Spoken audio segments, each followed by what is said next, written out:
Hi, you're listening to recommendations from my Otaku Spouse, or Otafu Susume. I'm Jen. And I'm Wes. So let's get started.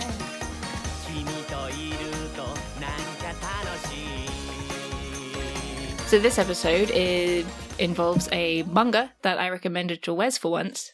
What? I know. And it's one that I have been trying to get him to read as a typical theme in our podcast for a while, where to the point where I was even like putting the manga on his bed, on the bedside table, in his study, in very obvious places. And it wasn't until I was like, he's never going to read this, and I put it back on the bookshelf, that I walked past one day and it was gone. Like, wait, so I put it back and he picks it up to read it? What the hell?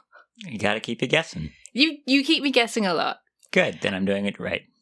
So this week we're talking about Yakusoku no Neverland, or The Promised Neverland. That's one of the few English titles that carries across and doesn't get changed because it's not horrible. Yeah, it's actually a really good title in English. I hope they probably asked it. I hope they asked a native person for just to check it. Whether they did or not. I mean, a lot of the times nowadays you'll see manga that will try to put an English title on there, but it's really broken English. Yeah, it's really bad. Like, they put it into Google Translate or thought, hey, this sounds cool. And it's like, no, to an English speaker, it does not sound cool.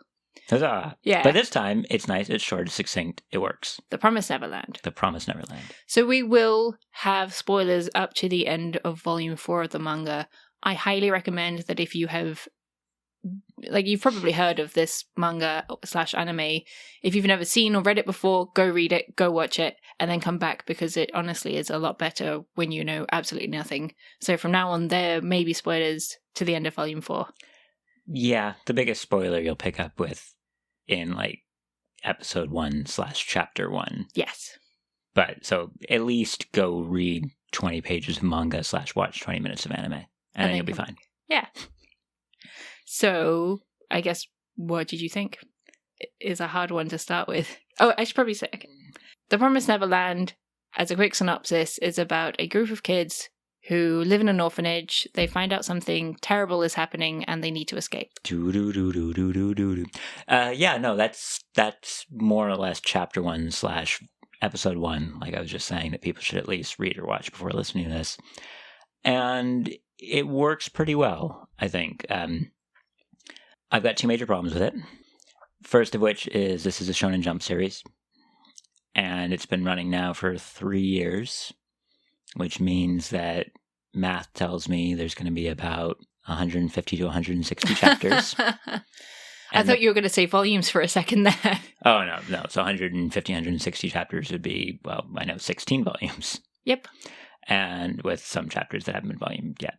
But the premise that they give you in that first chapter isn't enough to carry for that long. Mm-hmm. And so there's going to be more that's going to happen there. Correct. And so there's parts of it where I feel that some of the tension is lost because certain characters are going to be able to do certain things. So you're meta reading the manga at that point. Yeah, I'm metagaming because I just know that it's continued now for 3 years. If you're reading it as it comes out, you may get more play in that. That's true, yeah. So it's one of those things that once you catch up and you're reading it week by week in Weekly Jump or whatever.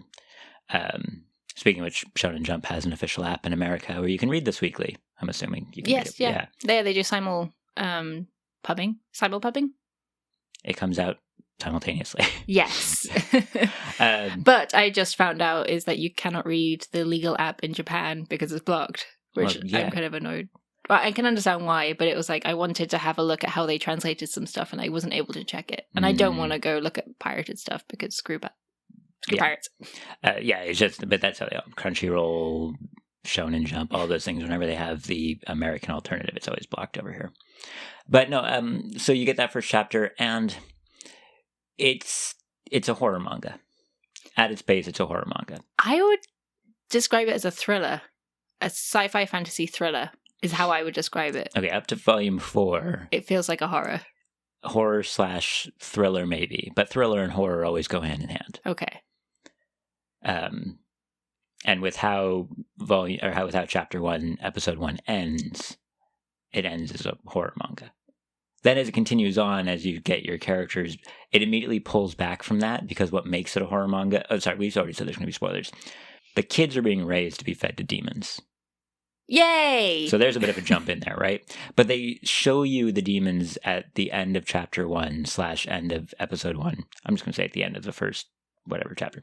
Yeah. And they don't go back to them. You get these little glimpses here and there, but they don't really go back to them. And the first time you see them, they're drawn in a way to emphasize how just inhuman they are.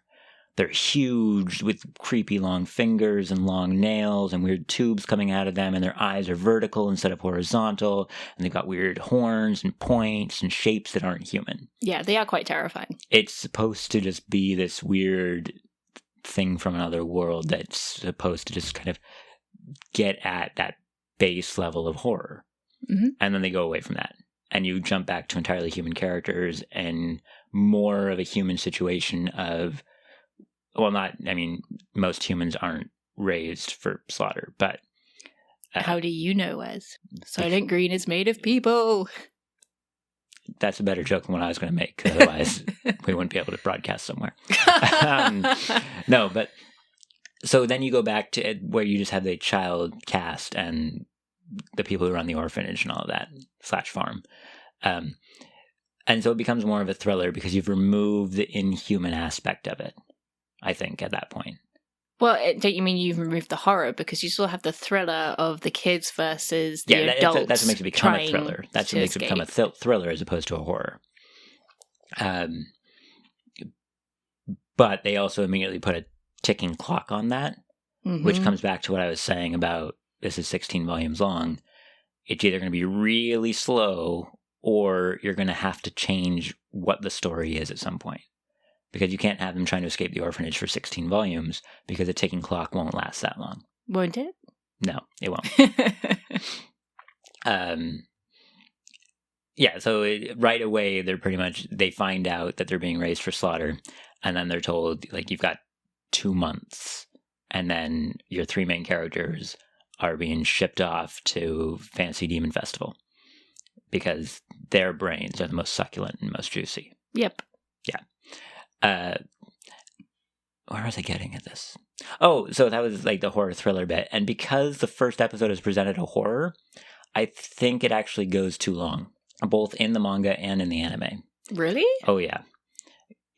I would assume that the anime is going to cut off right around where volume 4 cuts off, because that's a good season there. Kids in an orphanage, kids discover some horrible thing, some horrible fate awaits them, kids escape orphanage. That's what I would assume is going to be your first season. Because if you cut it off anywhere else, you've either gone too far, like they did in Kimetsu no Yaiba, where you're then just left with this little trail on after the natural story ended, and people are going, what's the point of this? And if you cut it too soon, you're going to have a bunch of people unhappy that it didn't finish, and they'll want to go read the manga to figure out what happened there. But it's you're essentially leaving your entire audience blue-balled, and that sucks. So for me, the best cutoff would be, for the first season, Escape from the Orphanage. I guess we're going to have to finish watching the anime then. But then we're saying you have to fit, because now I'm saying you have to fit 4 volumes into whatever it is, a season, 13 episodes, 12 episodes. 12, 13? I'm not sure. Which means you're going to have to do compression. Now, the first episode of the anime is essentially the first chapter of the manga entirely. They end at the same spot with slight differences between the two. But then that just means you're going to have to compress even more into your remaining episodes if you're cutting off at the point that I think would be the natural cutoff point. And so there's certain beats in the story that I think would work really well as a cliffhanger for a next episode. That's going to be things like Sister Crone showing up, Ray revealing he's a traitor, what's her name? Emma getting her leg broken. There's certain points that make perfect cutoffs to be, oh my goodness, I got to tune in next time. And I think that with chapter 1 and with episode 1, they went too far. And I think the perfect cutoff for that first bit would be the reveal of Connie in the back of the truck dead. I think that's your cutoff point. I think going on to show the demons having the whole discussion, and then they have to find the bunny under the truck, and then they have to run back to the house, and they have their heartfelt conversation and everything. I think that drags on too much for me. I don't think it does. I think for me, that first episode has to end with a dead child. Oh, it does in the manga, doesn't it? No, the manga goes to the same distance. Okay. I checked that right after we watched episode 1. Okay. Well, the thing is that they need to give the characters motivation. Like, okay, so there's a dead kid in the back. One of their friends is now dead. I think they needed to have we're going to escape, and then the episode ends on Mama looking like, what the fuck? Angry at the bunny, angry. Yeah, she knows something. She knows somebody knows. She knows something's up. Yeah. But I think this is what the episode didn't do as well as the manga, is the manga has narration and the anime does not. Well, you can't have an anime with narration You without can. it can being be weird. It can be weird. But I think that also helps a lot in the manga, because in the first, as it starts up, they slowly ramp up the weirdness. It starts off kids in an orphanage. And as a reader, you're like, yeah, these kids in an orphanage have numbers tattooed on their neck. That's kind of weird. But, they wake up and the kids are running around and the older kids are crowling the younger ones, and they all go to breakfast, and there's Mama running the orphanage and everyone loves her and she's so kind and the kids are so happy. But then, as the narration says, it's like, they may not be blood related to me, but we're still siblings and we still all love each other. And this is how our regular day goes. We've got nice fluffy beds that we wake up in. We've got huge breakfast that's delicious, and we eat that. And we have our clean white clothes that we wear. And we've all got numbers printed on our necks. And it's like slowly ramping this up. And then when you turn the page, you have this whole splash page of kids sitting in a darkened room wearing headphones. And it says, and we have our daily tests. And it's just because of the narration, it ramps up the tension. It ramps really up the tension, nicely. But it also ramps up just the absurdity of it. Yeah. Like, this is not normal. This is not what kids in an orphanage are doing. And so I think you build this up and you kind of get the audience going, what's going on, what's going on, what's going on? And that's why you want to end with the body. That's where you end. Because, this whole thing comes up. Connie goes off to be taken to her new family. It's so nice. She's being adopted, but she forgot Mr. Bunny. And so they go running after her to give the bunny back, and they find this empty room, and there's this truck. And they're like, what's going on? Where's Connie? Where's Mama? And that's when they look in the back of the truck and you see the body. And I think for me, that's why you have to cut it off there, because that's just, everything's been weird and out of place and slowly ramping up. And once you get a body in a truck, that's it. You either end right there, or you just end with like a shot of the demon and then it cuts. But when the demons come in and they're talking normally and all that, I think you almost lose that build-up right there. I don't think so. No. I don't think so. Especially because then, as you said, this is a Jump comic. As the first chapter or as the first episode of a Jump comic, they need to establish the character's motivation. And their motivation is to escape. And I know you could probably guess that from, a dead body, but I think that's why they had it in there. I think that should be chapter 2 still. Well, I think we're going to have to disagree on that one. I don't know. Just for me, for me, the emphasis shouldn't be on the characters. It should be on the reader. And it's how do you get the reader to come back? Now, the readers are going to come back because it's got a bunch of demons and stuff, and you're going to keep reading it. I just feel that if I were to read a story and it were to end with a child's body in the back of a truck as like chapter 1, you'd be like, right, chapter 2 now. To be fair, you've read 4 volumes of the manga now. You read 4 volumes in like 2 days. 3 days. 3 days. Well, I read 1 volume in like 2 days and then the next 3, yes. Yes.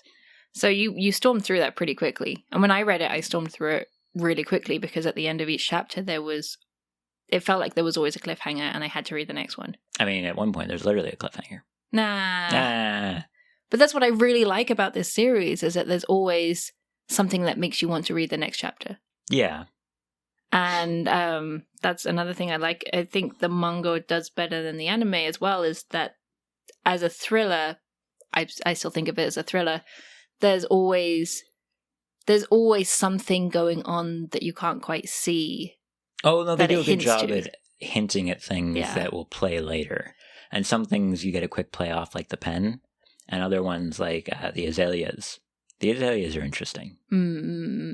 Because I keep getting these ideas for them, and you go back and you reread part of it, and you're like, no, that's not the case. Like, yeah, all the dead people have an azalea bursting out of their heart, and it's weird. And at first, like when I read the bit with Sister Crone, when she's kind of talking to the kids, and she's like, "Oh no, once you essentially test out of the livestock and into the farmer classes, they implant a chip into your heart." I was like, "Oh, maybe that's what, when they kill you, the chip like somehow bursts into a flower or something." But no, if you go back and you look when she dies, you can see them stabbing the flower into her. But what's interesting that I also noticed is that when they stab the flower into her, there's no flowers on it. It's just a bush or whatever. It's just a stem. And then when she's dead lying on the ground, that's got all the flowers in bloom. So there's something going on with those azaleas. Yeah. But and it hints from very early on lots of different little things about the story. And you find that, I mean, there's still so much that I don't know. Yeah. But and the one thing I was going to say is that I like about them hinting and about the kind of double-sidedness that works really well in the manga is how the language is used. And this, I don't know, this is why I wanted to check the English translation. It's because this is something that only Japanese tends to do and only tends to work really well in Japanese. And that's when you have the kanji Chinese character word, and then next to it has the reading, which is pretty standard in a Jump comic because they're aimed at children, so they want to make it easier for kids to read. However, in this manga, it happens like more times than I've ever seen in any other comic, is they'll have the kanji word and then they'll have a different reading, so a different word next to it, kind of hinting at something, but actually saying something different. I feel that mostly happens once the audience is in on it. Yeah, but they also, they use it now and then to hint at other things. That's true. And for an example, they had like the kanji for, I guess, basically farmers. Yeah, they've got a kanji for farmer and the kanji for produce, but next to it says mama and the others, and for produce they'll say children. Yeah. And later on, that happens a lot with like enemy, and then they'll have like, oh wait, no, they'll say a character's name, and then next to it will say enemy. That kind of thing. Like that I really, really liked reading this. And when I first read it as well, I was like, how on earth are they going to translate this? I mean, you've done manga. You kind of have to work around it sometimes. Yeah. Unfortunately, I mean, that's a shame though, because I think you lose that kind of double-sidedness of the language. And it wouldn't work as well in English. So they probably did just have to say, the same with the anime, they just had to say the word that they were saying, not at the word that they were hinting at.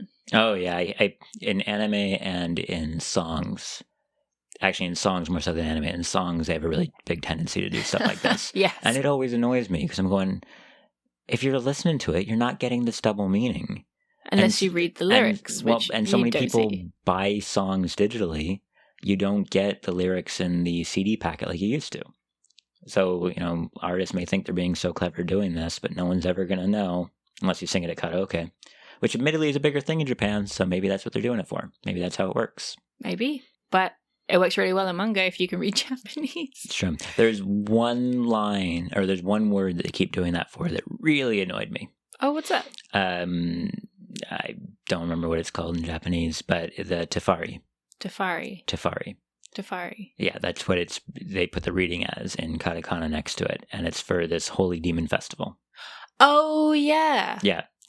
And it really annoyed me because I went, oh, that's interesting. They've gone with an Italian word. And I went to try to figure it out, and it doesn't exist. The word doesn't exist. Oh, it's made up. It's made up. But it sounds Italian. Ah. And so I was like trying to figure it out, like Googling the word Tefari, trying to figure out. It doesn't exist. Well, that's part of the world building, is that it has a lot of made up stuff. True, but you'll for find out the more. other demon words, they don't even attempt to give you a reading. It's literally just a squiggle on a page. Oh, that's for a special Demon. I figured that. Yeah. And yeah, I like that they give you this squiggle and you have no idea how it's said or read. I wonder how they tackle that in the anime. We'll have to keep watching for that. Burst of static. I have no idea. We haven't got that far. Just the children like gargling. So was there anything else that you liked about the manga or what you've read so far? I like the art for the most part. there's some bits where I feel that it's almost a little too sketchy for me. Like, literally sketched. Yeah. I do like the fact that in kind of to keep you off kilter, very little of it is drawn with right angles. A lot of the times they're going to use a lot of weird angles or weird geometry in the drawings that I think work pretty well. Yeah, I have the actually the artist. I found it weird at first, and then I got used to it, and then I fell in love with that art, and I've got their art book on our bookshelf. Oh, nice. Yeah, I'll have to show it to you afterwards.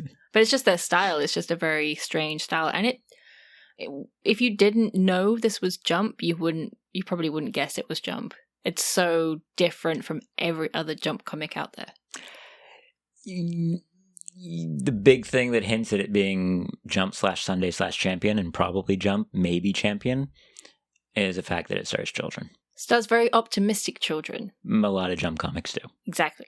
But I think the optimism and the sheer, I'm going to do it no matter what attitude, that's something you need in a Jump protagonist. But I think that's what you'd look at it and go like, okay, yeah, that's Jump.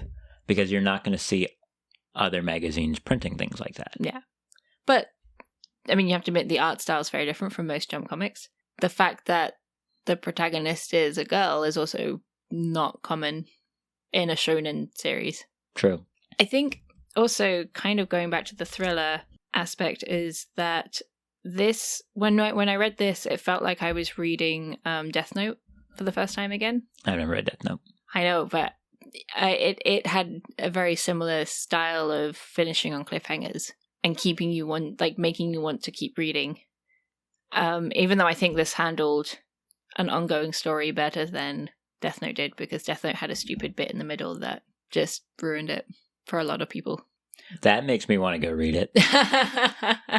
Well, you know, it's, and again, spoilers, and Death Note's been out for years, so if you haven't, it was when L dies. Yeah, okay. And they replace him with somebody else. So you mean it does exactly what Sword Art Online does, where they essentially finish the story and then decide to have a second season for shits and giggles that nobody likes. Yeah, but Sword Art Online is also based on a light novel series, which just doesn't end.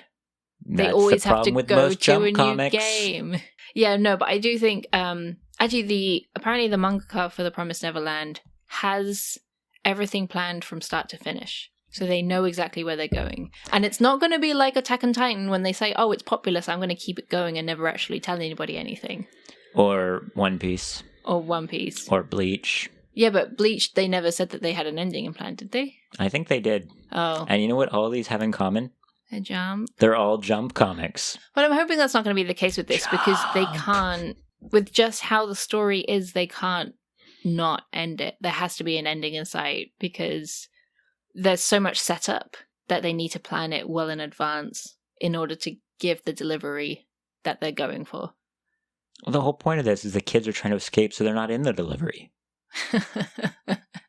Ba-dum-bum. Hey, these are the jokes, folks. Yeah, a bunch of people just turn this off. Yay! But I do think they have a plan. I do think they continue keeping you reading. True. One of the things that the author did in Volume 4, saying keeping you reading, that really put me off was they did something in Volume 4 that I hate in ongoing stories that really puts me off of reading. Okay. And that was, they have this whole reveal at the end of Volume 4 where it's like, this is what's happening, this is what's happening, this is what's happening. And then one of the characters goes, haha, this isn't what's happening. We've been doing something secretly for the past 2 months that we didn't bother to show on the page. So this is what's actually happening. And if it's like, A, I'm slightly annoyed because those 2 months were just done in a time jump. No, but A, they did that as a time jump, and then they were like, oh, but actually big things were happening during this time jump that we chose not to tell you, so it would come as a surprise. And if it's like a side character or something doing that, I'm fine with it, but when it's a main character doing it, it just really annoys me, especially when it's not the end. Like when you're watching a heist film, like Ocean's 11, and at the end of Ocean's 11, you have the whole montage where they're going like, aha, you were watching what happened, but here's what actually happened because some of the things you saw were actually us in disguise doing it. That's the climax of the film, and the film's over. But then when you go to watch Ocean's 12, you spend the whole movie watching it going, what's actually happening, what's actually happening. You can't trust anything you're seeing. And so if I continue reading this past volume 4 now, I can't take anything that the main character, because it's the main character who does this, Emma. I can't take anything Emma does at face value anymore, because the author has already showed that they're willing to be like, that was a ruse, and we're doing something else the whole time that we don't give you any hints at. It's like when you're reading a whodunit, and you're trying to figure out who the killer is, and then at the end the author pulls a killer out of nowhere using all sorts of information they never showed you during the story. As a reader, you feel really cheated. And so there was no hints towards what was coming. It was just it was a ruse, and that just annoys me as a reader. I was honestly annoyed by that at first as well, especially by the time jump, which I do have to admit, there are a couple of time jumps, and they do that a few times. But it works as a narrative, as a plot device for this story, I think. Like, it annoyed me at first, but then I got used to it, and I had to learn to not be annoyed by it. It is good. It is really good. I hate that. I'm sorry. And again, it's like, if it was Ray who had done it, I wouldn't have cared. Because that's Ray's character. He's a manipulative dick. It's what he does. Ray's such a nice guy. He has like the whole reveal that I was a traitor all along. And they kind of go back and they flesh out some of the bits that happened here and there. And, it explains like, a little bit here, a little bit there, or things like that didn't really change what had happened so far, because your main character is Emma. And then kind of as sub-main characters, but not really main characters, you've got Norman and Ray. And Norman is quote-unquote dead. Bullshit. They give him the whole, They give him the whole Pulp Fiction box, where he opens a door and there's something shiny inside, and he goes, oh, and then you don't see him anymore. So, yeah, he's quote-unquote dead, but he'll be coming back. Guaranteed. He doesn't do it in the first 4 volumes. It's entirely conjecture on my part. But if I'm not right, I'll put up a video on AnnaBrothsCreative.com of, I don't know, me doing Dogeza or something. I'll hold you to that. Fair enough. He's coming back, Time to catch up with the next 12 volumes. Jesus. So if it's more of a minor character or something like that, or they essentially have Phil kind of do one, and Phil is this 4.5-year-old child, and it works because he's not a minor character and you spend no time with him. But when you're supposed to be spending like every moment with Emma as she goes through and tries to figure out how you escape and all that, and then the only time you don't spend with her is this 2-month time skip that they do, and then they just have this whole, it was a ruse. I'm like, that's lazy storytelling. But it annoys me. They're all minors. Hi-ho. Hi-ho. It happened for a reason, and I think it was done well in the end. Still annoyed me. Okay, fair enough. Are you still going to keep reading it, though? Well, so what I said at the beginning of this review was that because of the timer, they have to get out of the orphanage. And by the end of Part 4, Volume 4, I'm essentially at the climax where they're getting out of the orphanage. So I'm going to at least read enough to continue to see what the story is afterwards. But I don't know if I'm willing to devote myself once again to a Jump series. Fair enough. Devoting a Jump series is painful. Well, it's not as bad as those shoujo series that just never end.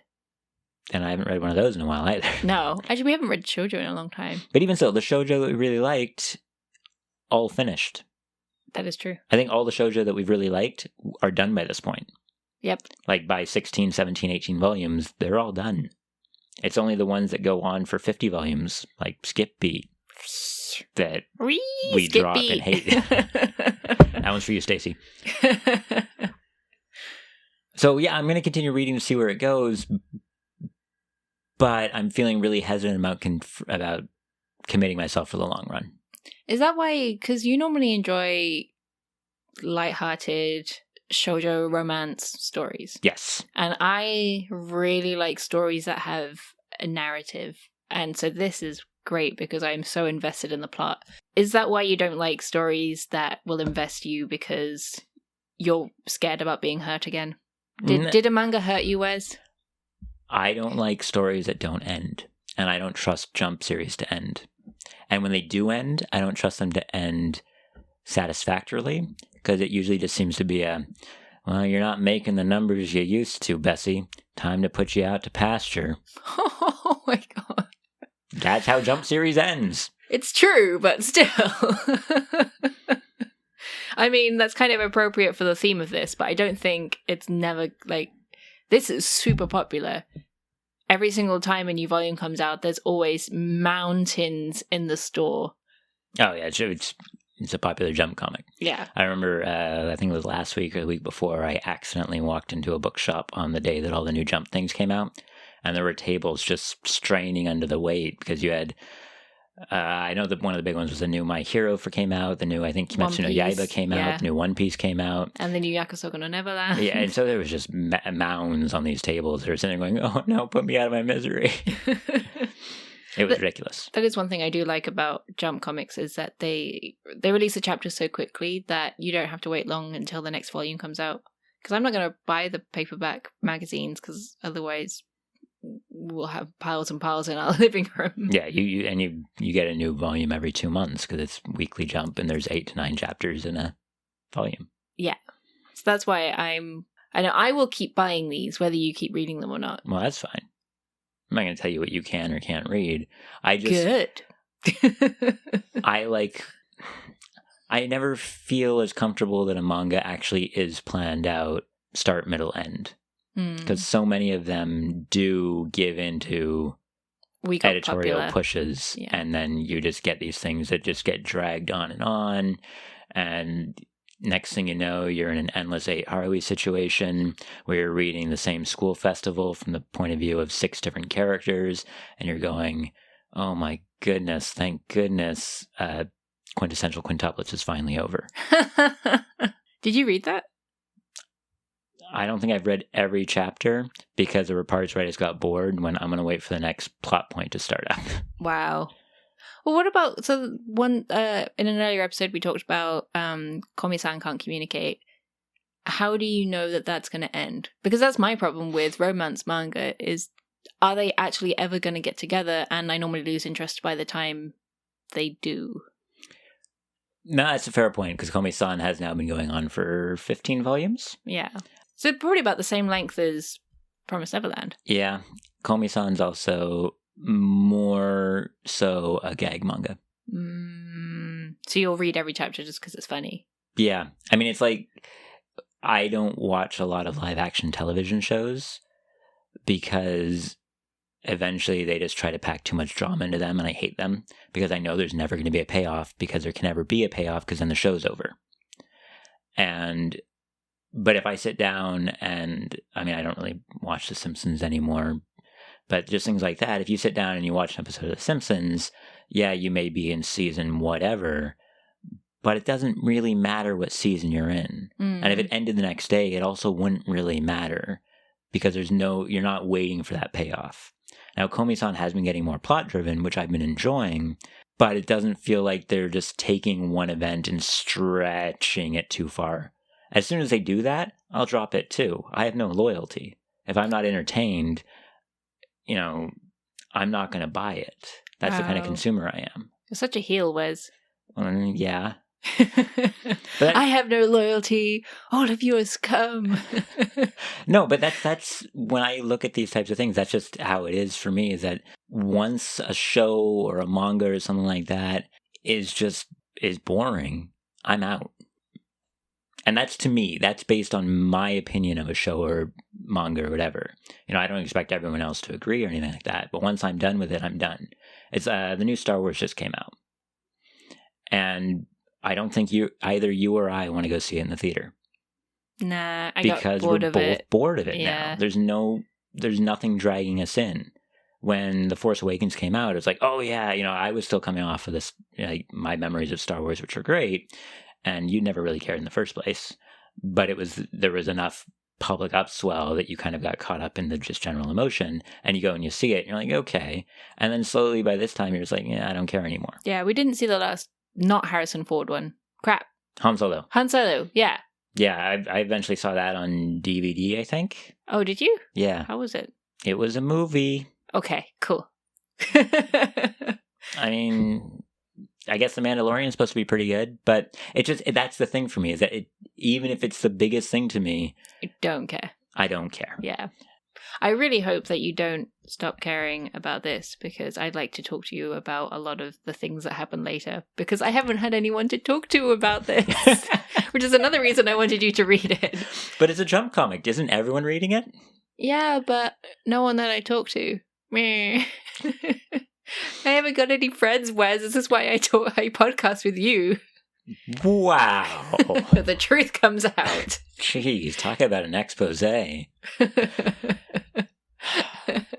No, but no, I will continue reading it for at least a little bit longer, just because I want to see what's going to happen to the story once they're out of the orphanage. And then, depending on where it goes from there, will depend on if I keep reading it. Fair enough. Any other thoughts? Well, now that I've revealed how horrible of a person I am and how I'm so self-serving when it comes to media, I think I don't have anything else to say. Fair enough. Well, thanks for listening. This was another episode of Otafu Susume, or Recommendations from My Otaku Spouse. You can find us online at Annie Creative, as well as anniebracecreative.com. If you enjoyed this episode and you know somebody who has read the manga or seen the anime, feel free to share it with them, because that would be awesome. We'd love to have more listeners. Otherwise, we'll see you in the next episode. Yeah, bye. You've been spoiled, but go read and watch it anyway. Thanks for listening. Bye. Bye.